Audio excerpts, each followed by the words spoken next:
அனைவருக்கும் வணக்கம். நான் காயத்ரி கிருஷ்ணன். இன்றைக்கி நம்ம விநாயகர் சதுர்த்தி ஸ்பெஷலுக்கு நம்ம சேனலில் வரிசையாக நிறைய கொழுக்கட்டை ரெசிபிஸ் அப்லோட் பண்ணிகிட்ருக்கோம். இன்றைக்கி அந்த ஸ்பெஷலுக்கு ஒரு சூப்பரான கொழுக்கட்டை தான் பார்க்க போகிறோம். அதுக்கு வந்து நான் இன்றைக்கி 2 கப் வந்து புழுங்கலரிசி எடுத்திருக்கேன். அதை வந்து இங்கே ஒரு பாத்திரத்தில் ஆட் பண்ணிடலாம். இன்னொரு கப்பில் பார்த்தீங்கன்னா ஒரு 2 ஸ்பூன் ஜவ்வரிசி, மாவு ஜவ்வரிசியை யூஸ் பண்ணிக்கோங்க. தனி கப்பில் 2 ஸ்பூன் வந்து பாசிப்பருப்பு எடுத்திருக்கேன். நீங்கள் 2 கப் புழுங்கலரிசி எடுத்திங்கன்னா ஜவ்வரிசி பாசிப்பருப்பு ரெண்டுமே வந்து 2 டேபிள் ஸ்பூன் எடுத்திருக்கேன். இப்போ இந்த மூணையுமே வாஷ் பண்ணிவிட்டு ஒரு 4 மணி நேரம் கிட்ட ஊற வச்சு ரெடியாக எடுத்து வச்சுட்டேன். இப்போ 4 ஹவர்ஸ்க்கு அப்புறம் பாருங்கள், ஃபஸ்ட்டு வந்து நம்ம அரிசியை வந்து அரைச்சி எடுத்துக்க போகிறோம். அதுக்கு வந்து ஊறின அரிசியை மிக்ஸி ஜாரில் சேர்த்துட்டு ஊறின தண்ணியவே கொஞ்சம் ஆட் பண்ணி இந்த மாதிரி நைஸ் மாவாக அரைக்கக்கூடாது. ஒரு சின்ன ரவை பதத்துக்கு, அது லேசான ரவை தெரியணும், அந்தளவுக்கு மாவை அரைச்சி எடுத்துக்கலாம். இங்கே கடாயில் பார்த்தீங்கன்னா எண்ணெய், நெய் ரெண்டுமே விட்டுருங்க. இது வந்து கொஞ்சம் டிஃப்ரெண்ட்டாக இருக்கும். இந்த கொழுக்கட்டை சூப்பராக ட்ரை பண்ணி பாருங்கள்.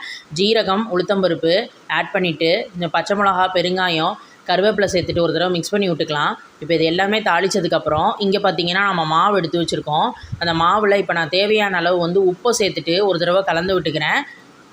இப்போ இதில் வந்து நான் தண்ணி சேர்த்து மாவை வந்து ரெடியாக கலந்து எடுத்து வச்சுக்க போகிறேன். நம்ம 2 டம்ளர் புழுங்கலரிசி அரைச்சிருக்கோம். அதுக்கு மொத்தமாக 4 டம்ளர் அளவுக்கு தண்ணியோடு சேர்த்து கலந்து வச்சிட்டோம்னா இந்த மாதிரி தாளித்ததோடு விட்டு பண்ணும்போது ரொம்பவே ஈஸியாக இருக்கும் நம்ம கிளறதுக்கு. அதனால தான் இந்த மாதிரி பண்ணுறோம்.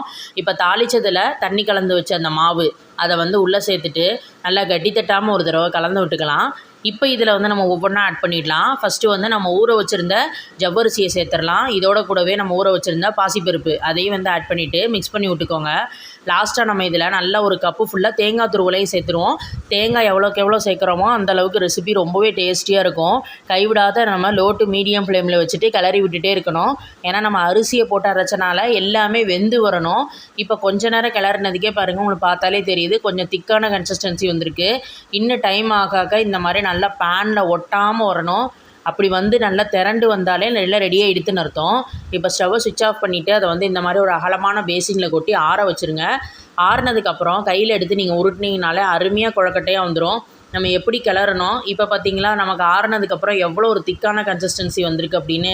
கையில் வந்து இந்த மாதிரி உருண்டையாக உருட்டி வச்சிடலாம். இட்லி பிளேட்ஸில் தான் நான் இன்றைக்கி பாயில் பண்ணி எடுத்துக்க போகிறேன். நீங்கள் ஸ்டீமர் பிளேட் இருந்ததுன்னா நீங்கள் அதிலே வந்து வேக வச்சு எடுத்துக்கலாம். இப்போ இட்லி பிளேட்ஸ் எல்லாத்துலேயுமே எண்ணெய் எல்லாம் தடவி அப்ளை பண்ணி வச்சுருக்கேன்.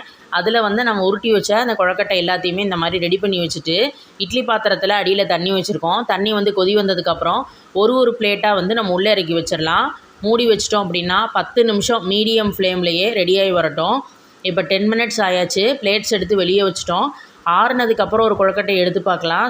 கொழுக்கட்டை ரொம்பவே அருமையாக வந்திருக்கு. கண்டிப்பாக விநாயகர் சதுர்த்திக்கு எல்லாருமே ட்ரை பண்ணுங்கள். தேங்க்யூ.